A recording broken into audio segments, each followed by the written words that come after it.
How to fix mobile data is slow in Poco X8 Pro. First of all, turn on or turn off flight mode. Open setting now. In settings, scroll down. Click on more connectivity options. Now here you will see aeroplane mode. And if you want to turn on flight mode, then turn on this button. After turning on this button, turn on flight mode from your phone. And if you want to turn off flight mode, then turn off this button. After turning off this button, turn off flight mode from your phone. Now go back. After that, check network.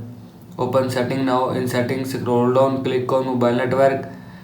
Now in mobile network, after check network, now go back.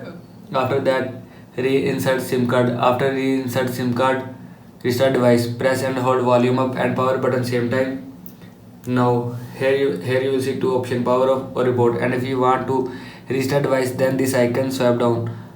After this icon swipe down, restart device. This is how you can fix mobile data is slow in Poco X8 Pro. I hope so you like this video, and thanks for watching this video.